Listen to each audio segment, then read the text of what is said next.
Jail में बंद Malaysia के साबिक वज़ीर-ए-आज़म नजीब रज़ाक पर मुल्क के फंड की लूटमार के इल्जाम में बदعنوانی के दूसरे मुकदमे के लिए अदालत में दोबारा हाजिर हुए। जुमेरात को यह समाअत उस वक्त हुई जब मलेशिया के एक तजुर्बेकार सियासतदान ने कहा कि नजीब को शाही माफी मिलने और बदعنوانی के इल्जाम में 12 साल की कैद की सजा से रिहाई मिलने का इम्कान है, जो इसने इस हफ्ते शुरू की थी, जबकि अवाम शाही माफी की मुखालफत कर रहे हैं।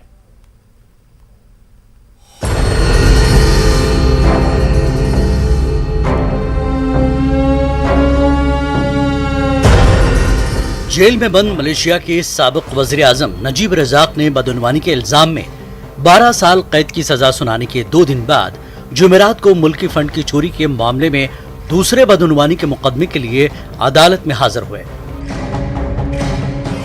69 साला नजीब को मंगल के रोज मुल्क की आला तरीन अदालत ने मलेशिया डेवलपमेंट बरहाद फंड की लूट मार से मुंसलिक अपने पहले बदعنوانی के मुकदमे में उनकी हतमी अपील मुस्तरद कर दी थी।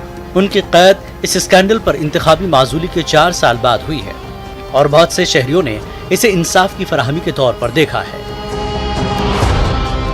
गहरे नीले रंग का सूट, सुर्ख टाई और चेहरे का मास्क पहने नजीब बगैर हथकड़ियों के अदालत में हाजिर हुए।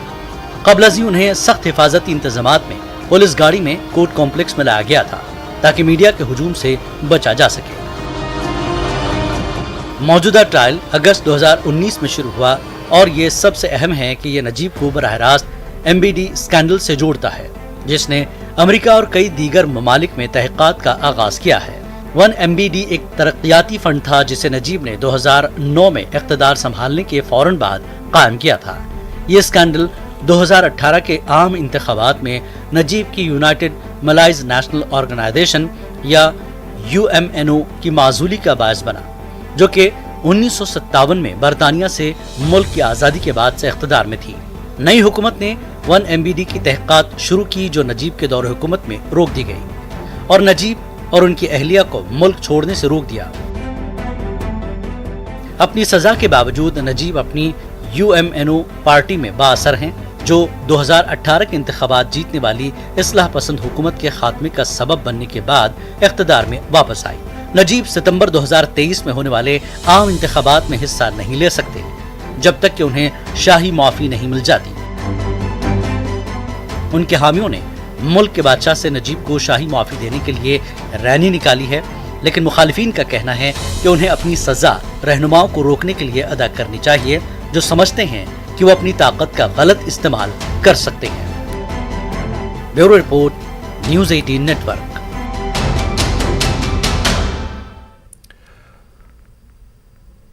और बात महंगाई किसी एक मुल्क में नहीं है। इस वक्त महंगाई की मार बहुत से ममालिक झेल रहे हैं।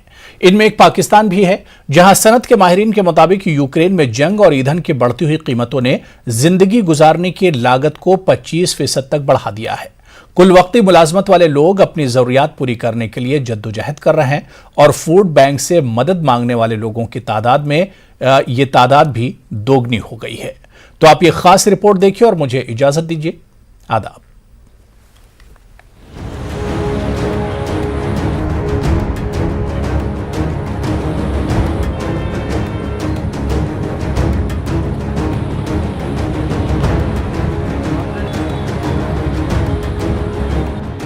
कराची में चमड़े के सामान के कारखाने के मैनेजर आरिफ कामरान चंद माह कबल तक आरामदाह जिंदगी गुजार रहे थे, लेकिन पाकिस्तान में रहने की लागत में तेजी से इजाफे ने इसे इजाफी काम तलाश करने पर मजबूर कर दिया है, क्योंकि इसे अपनी मौजूदा तनख्वाह से घरेलू अखराजात पूरे करने में मुश्किल पेश आ रही है।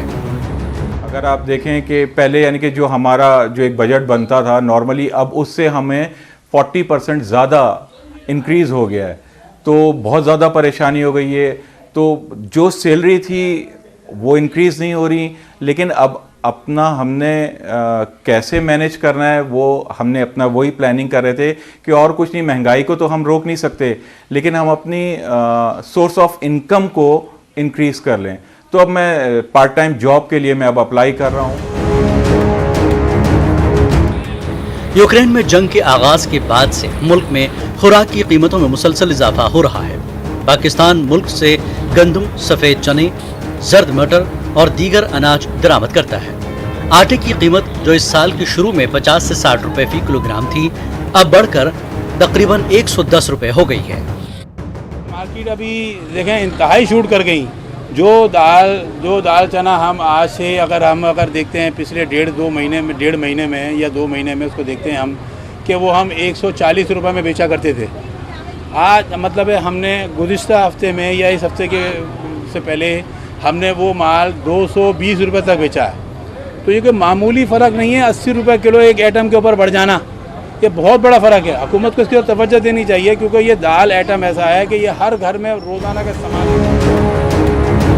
हुकूमत अपने यूटिलिटी स्टोर्स के जरिए सब्सिडी पर आटा फराहम कर रही है, लेकिन ये इकदाम ज्यादा मदद करने में नाकाम रहा है, क्योंकि कतार में खड़े खरीदारों की तादाद दस्तयाब आटे के थैलों से कहीं ज्यादा है।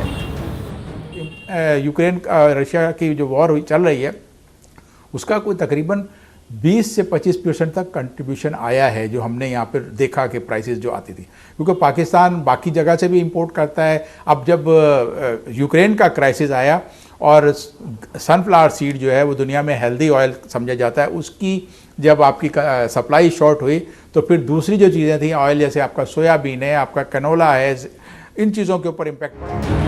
डॉलर के मुकाबले में मकामी करेंसी की कद्र में तेजी से गिरावट से बढ़ते हुए खर्चात के चैलेंजेस मजीद बढ़ गए हैं। करेंसी की कद्र में कमी और बैन अल-अक़वामी मार्केट में तेल की कीमतों में इजाफे के नतीजे में बिजली, पेट्रोल, डीजल और गैस की कीमतों में भी इजाफा हो रहा है।